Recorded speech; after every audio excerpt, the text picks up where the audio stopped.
तो नमस्कार साथियों, कैसे हैं आप सब लोग। उम्मीद करता हूँ स्वस्थ होंगे, व्यस्त होंगे, ज़बरदस्त होंगे। तो साथियों, जैसा कि आप देख रहे हैं कि जो उत्तर प्रदेश की 69,000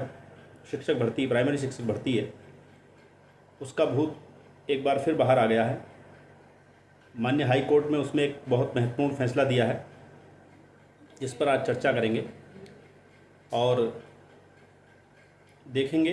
कि उसमें किस तरीके से जो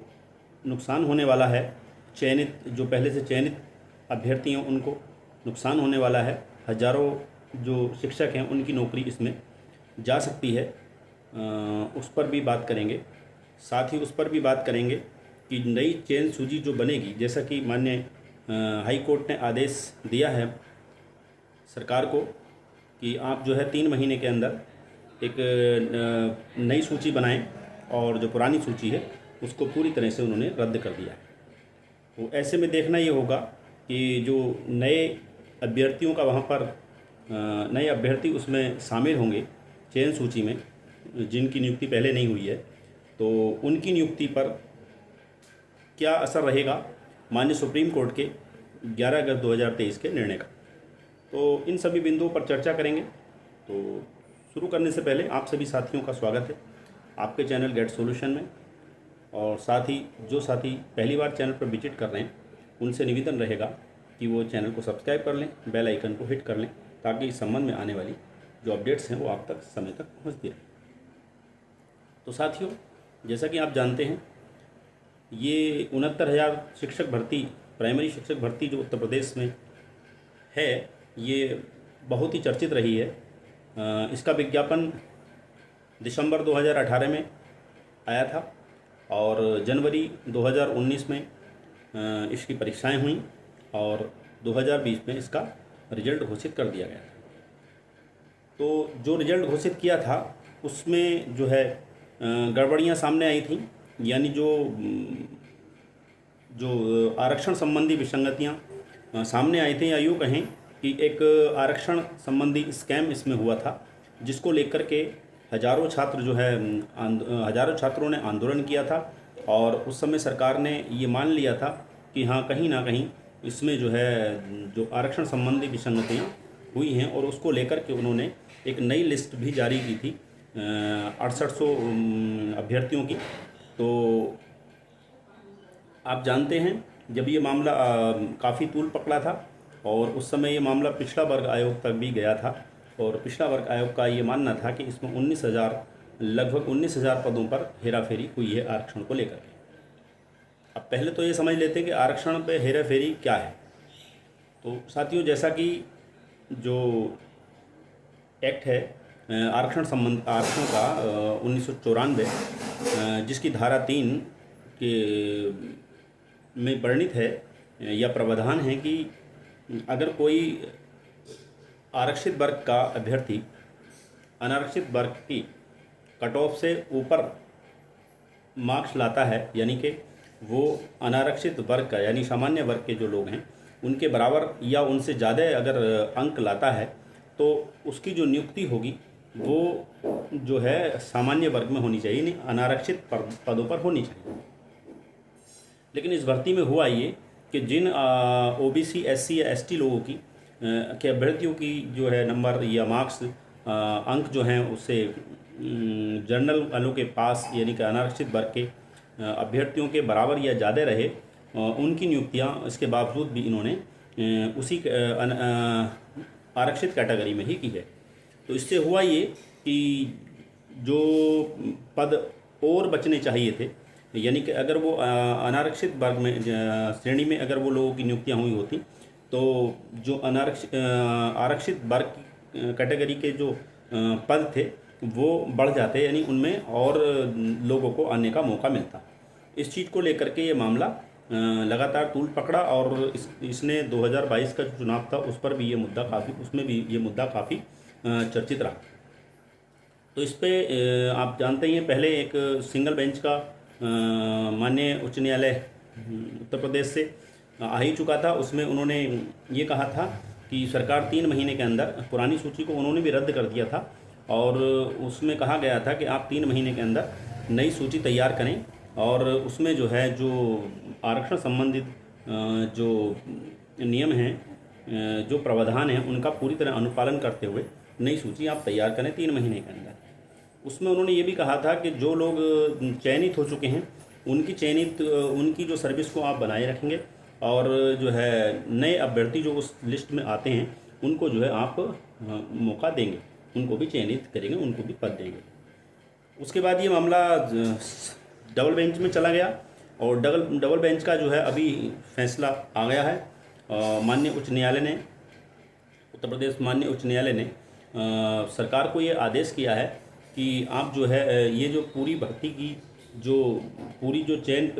चयनित सूची है, 69,000 में जो चयन सूची है उसको पूरी तरह से रद्द कर दिया गया है, और ये निर्देशित किया गया है कि आप 3 महीने के अंदर अब नई सूची बनाएंगे, और नई सूची में बनाने में आप ये देखेंगे कि जो लोग पहले से नियुक्त हैं और अगर वो उस सूची में नहीं आते हैं तो उनको बाहर करना पड़ेगा, उनको बाहर जाना होगा, और नई सूची में जो लोग नए आएंगे उनको आप नियुक्तियां दीजिए। साथ ही उन्होंने ये भी क्लियर किया है कि बीच सत्र में किसी भी शिक्षक को बाहर नहीं किया जाएगा, क्योंकि अब शिक्षक जो सत्र जो है ये 2024-25 शुरू हो चुका है, तो यानी मार्च 2025 तक वो अपनी सर्विस में बने रहेंगे, लेकिन उसके बाद जो है उनको बाहर जाना पड़ेगा। साथ ही माननीय उच्च न्यायालय ने ये भी क्लियर कर दिया है कि जो एक्ट 1994 है आरक्षण का, उसकी धारा 3 का जो 6ठा कॉलम है, उसमें प्रावधान है कि कोई भी अगर आरक्षित वर्ग का अभ्यर्थी अगर अनारक्षित वर्ग के समान या उससे ऊपर अंक लाता है तो उसकी नियुक्ति जो है उस अनारक्षित वर्ग में ही होनी चाहिए। आप ये भी जानते हैं कि उत्तर प्रदेश में 49.5% जो पद होते हैं वो जो हैं आरक्षित वर्ग के लिए हैं, और 50.5 वर्ग जो पद हैं % वो जो हैं आपके अनारक्षित वर्ग के लिए हैं। तो ऐसे में अब सवाल ये आता है कि जब सूची नहीं बनेगी तो उसमें जो ऐसे अभ्यर्थी होंगे जिनकी मेरिट जो है या जिनके अंक जो हैं सामान्य वालों के बराबर या उससे ऊपर आते हैं, तो वो सामान्य वर्ग की सीटों में अपनी जगह बनाएंगे, और जो लोग सामान्य वर्ग में भर्ती हो चुके हैं वो उन अभ्यर्थियों के साथ रिप्लेस हो जाएंगे, यानी कि उनकी जगह वो जब जाएंगे तो वो अभ्यर्थी वहाँ से बाहर जाएंगे। ऐसे में हजारों छात्र यानी कि लगभग 19,000 पदों पे हेराफेरी की बात की गई है, जिसमें लगभग 8 से 10,000 पद ऐसे हैं जो 6800 भर्ती वाले हैं, वो कहीं ना कहीं उसमें जाएंगे। सामान्य वर्ग वाले जो पद हैं उसमें, तो सामान्य वर्ग के हजारों जो अभ्यर्थी हैं वो इस भर्ती से बाहर होने के पूरे उनके जो है आशंकाएं बन रही हैं, यानी उनकी सर्विस पर पूरी तरह से एक तलवार लटकी हुई है। अब साथ ही बात कर लेते हैं कि जो सूची में नए लोग आएंगे, यानी कि जिनका चयन इस सूची में नहीं हुआ है, ऐसे चयनित लोग अगर आते हैं और वो लोग अगर बीएड धारी हैं तो उनकी नियुक्ति को लेकर के भी इसमें एक झोल जरूर आएगा कि आखिर जब माननीय सुप्रीम कोर्ट ने यानी कि 11 अगस्त 2023 को अपना निर्णय देते हुए ये कह दिया है कि बीएड जो है किसी भी तरह से 1 to 5 के लिए एलिजिबल नहीं है, और दूसरी तरफ जो है अपने ही कोर्ट ऑर्डर का रिव्यू करते हुए 8 अप्रैल 2024 को माननीय सुप्रीम कोर्ट में उसमें भी ये कहा है कि 11 अगस्त 2023 के बाद बीएड की नियुक्ति नहीं हो सकती। तो ऐसे में देखना ये होगा कि नए लोग जो आएंगे इस सूची में, जिनको नए लोगों का नाम आएगा सूची में, उनको किस प्रकार नियुक्ति दी जा सकती है। हालांकि इसमें जो है 14A जो आर्टिकल 14 है उसके अंदर ये प्रावधान है कि सबको समानता का अधिकार मिले, यानी कि एक ही वैकेंसी में उसी क्वालिफिकेशन से, यानी कि बीएड क्वालिफिकेशन से लोग चयनित हैं और दूसरी कुछ लोग उसमें चयनित नहीं हैं, तो ये जो है एक तरह से जो आर्टिकल 14 है उसका वायलेंस होगा, तो ऐसे में देखना ये होगा कि एक तरफ तो माननीय सुप्रीम कोर्ट का जो ऑर्डर है 11 अगस्त 2023 का उसका बैलेंस ना हो जाए, और दूसरी तरफ ये देखना होगा कि आर्टिकल 14 जो समानता का अधिकार देता है उसका भी बैलेंस ना हो। अब देखना ये पड़ेगा कि ये मामला यहीं निपटता है, या हालांकि मुझे लगता नहीं कि ये मामला यहाँ से निपट जाएगा। ये मामला फिर अब सुप्रीम कोर्ट जाएगा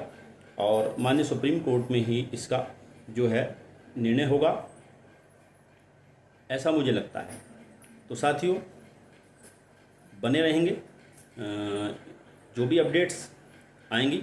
वो फिर आपके बीच लेकर ज़रूर उपस्थित होंगे। तब तक के लिए साथियों, नमस्कार, धन्यवाद।